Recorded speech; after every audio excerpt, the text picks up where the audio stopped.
Hello guys, welcome on to this channel 12th standing and this video is for you English question paper contents here அப்படிங்கறதுல நம்ம ஒவ்வொரு டாபிக்கா இப்ப பார்த்திருக்கோம். இப்போ நம்ம பார்க்கிறது பார்ட் 3ல செக்ஷன் C ஆன டாபிக் தான் which is notice writing. இதெல்லாம் ரொம்ப கம்மியா தான் கேட்பாங்க, எப்பமாவது தான் கேட்பாங்க. சோ அதனால இதுக்கு இந்த மாதிரி இமெயில் ரைட்டிங் இந்த மாதிரி ஒரு ரெண்டு டாபிக் இருக்கு.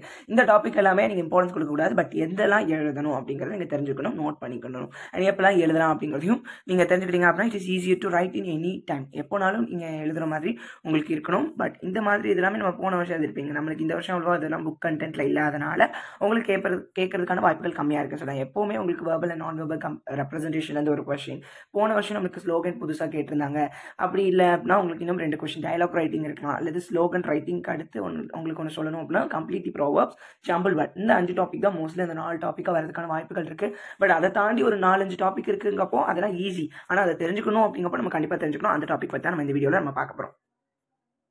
இப்போ எப்படி ஒரு நோட்டீஸ் எழுதணுங்கிறதுக்கு முன்னாடி நோட்டீஸ் ரைட்டிங் என்னங்கிறது பார்த்துக்கலாம். Notice can be described as written or printed information or news announcement. அதாவது ஏதோ ஒரு தகவலை நம்ம தெரிவிக்கணும், அல்லது ஏதோ ஒரு இன்ஃபர்மேஷன் நம்ம ஒரு கேம்பஸ் ஸ்கூல் கேம்பஸ் அப்படின்னா அந்த ஸ்கூலில் முழுக்க எல்லாருக்கும் தேவை அப்படின்னா நம்ம நோட்டீஸ் போர்டில் என்ன பண்ணணும், பிரிண்ட் பண்ணணும். ஸோ அந்த மாதிரி தான் இந்த நோட்டீஸ் ரைட்டிங் அப்படிங்கிறது. It is written for basically informing people of peoples in school அப்படின்னு ஆக்டிவிட்டி. ஏதோ ஒரு ஈவெண்ட்டோ ஏதோ ஆக்டிவிட்டியோ நமக்கு இருக்குது அப்படின்னா அதில் நீங்கள் ப்ரோக்ராம்லையோ காம்படிஷனோ நீங்கள் ஜாயின் பண்ணணும். அதுக்கு உங்களுக்கு விருப்பம் இருக்கா, அந்த மாதிரி அந்த ப்ரோக்ராம் பற்றி ஒரு இன்ஃபர்மேஷன் கொடுக்குறது அந்த notice board. Especially only mean for select group.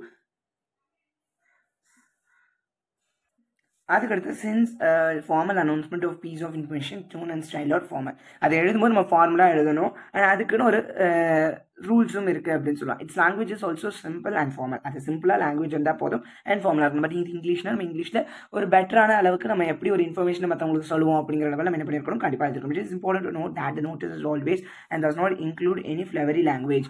அந்த மாதிரி வேற எந்த ஒரு லாங்குவேஜுமே இருக்கக்கூடாது. The occasions for creating a notice could be காம்படிஷனோ, அல்லது ஏதோ ஒரு இனாகிரேஷன் ஃபங்க்ஷன் ஆரம்பிக்க துவக்க விழாவோ அந்த மாதிரி, அல்லது ஃபியூச்சரோட எக்ஸிபிஷன்ஸாக இருந்தோ, அல்லது ஸ்கூல் ஆக்டிவிட்டீஸ், மீட்டிங்கு, அல்லது ஏதோ ஒரு ப்ரோக்ராமு காம்படிஷன் அதுக்கு நீங்கள் ஜாயின் பண்ணணுமா, உங்களுக்கு விருப்பம் இருக்கா, இப்படி விருப்பம் இருந்தால் நீங்கள் என்ன பண்ணுறீங்க, எனக்கு காம்படிஷன் ஜாயின் பண்ணுவீங்கிறத இவங்கள்ட்ட போய் பேர் கொடுங்க. இந்த மாதிரி ஒவ்வொரு விஷயங்கள் டீட்டெயில்டாக சிம்பிளாக உங்களுக்கு உங்களோட நோட்டீஸ் ரைட்டிங்கில் இருக்கணும். இது மோஸ்ட்லி 3 மார்க் கொஸ்டின் தான்.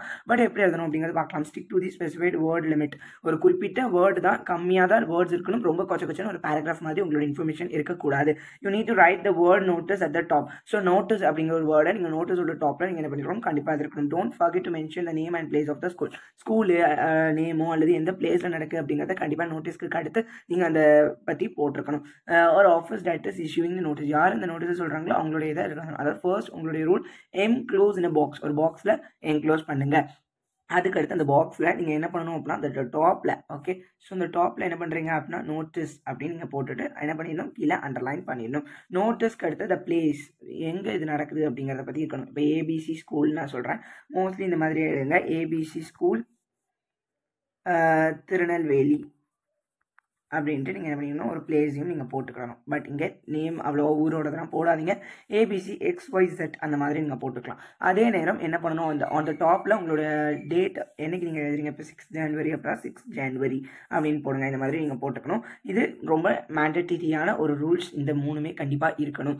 அதுக்கடுத்து பார்த்தீங்க அப்படின்னா பி பிரீஃப். ரொம்ப கம்மியாக சுருக்கமாக தான் இருக்கணும். இவ்வளோ லிமிட் இருந்தாலே போதும். ஏன்னா இங்கே நம்ம நோட்டீஸ் அந்த ஸ்கூல் நேம் அண்ட் டேட்டு கீழே ஒரு சின்ன இன்ஃபர்மேஷன் நம்ம கொடுப்போம். ஸோ அதுக்காக நீங்கள் இவ்வளோண்டு எழுதினாலே போதும். ஸோ அப்படி ப்ரீஃபாக எழுதும்போது எப்படி ஒரு டீட்டெயில் ஈவெண்ட்டோட டீட்டெயிலோ ப்ரோக்ராமையோ இது பண்ணுறது அப்படின்னா மோஸ்ட்லி உங்களுக்கு இனாகிரேஷன் ஆஃப் இங்கிலீஷ் கிளப்பு அந்த மாதிரி தான் உங்களுக்கு இருக்கும். ஸோ அப்படி இருக்கும்போது this is to inform that அப்படின்ட்டு inauguration of English club at என்னைக்கு எந்த இடத்துல வென்யூவை நீங்கள் இது பண்ணணும், அந்த பிளேஸை நீங்கள் சொல்லணும். அதுக்கடுத்து எப்போ நடக்குது அப்படின்னு சொல்லலாம். அண்ட் யாரோட தலைப்பில் நடக்குது, விச் மீன்ஸ் யாரோட தலைமையில் நடக்குது. இந்த மாதிரி ஒவ்வொரு விஷயங்களும் நீங்கள் அதில் என்ன பண்ணலாம், எழுதலாம். அல்லது we are glad to inform that. இந்த மாதிரி நீங்கள் எழுதுறது ரொம்ப ரொம்ப முக்கியமான ஒரு விஷயங்கள். இது எல்லாமே நீங்கள் எழுதிட்டு கடைசி இந்த ஃபார் எனி குவரி, ஏதோ ஒரு கம்ப்ளைண்ட்டோ ஏதோ ஒரு டவுட் அப்படின்னா please contact them for details அப்படின்ட்டு ஒரு நம்பர் கொடுக்கலாம். அல்லது அவங்களோட நேம் கொடுக்கலாம். ஸ்டாஃப்னா ஸ்டாஃப்னு நீங்கள் கொடுத்துக்கலாம். இது எல்லாமே ஈவெண்ட் ஆஃப் த ப்ரோக்ராமில் எங்கே நடக்குது, யாருடைய தலைமையில் நடக்குது அண்ட் எதை பற்றி நடக்குது அப்படிங்கிறத பற்றி ஒரு 3 to 4 லைன்ஸஸ் இஸ் நெசசரி.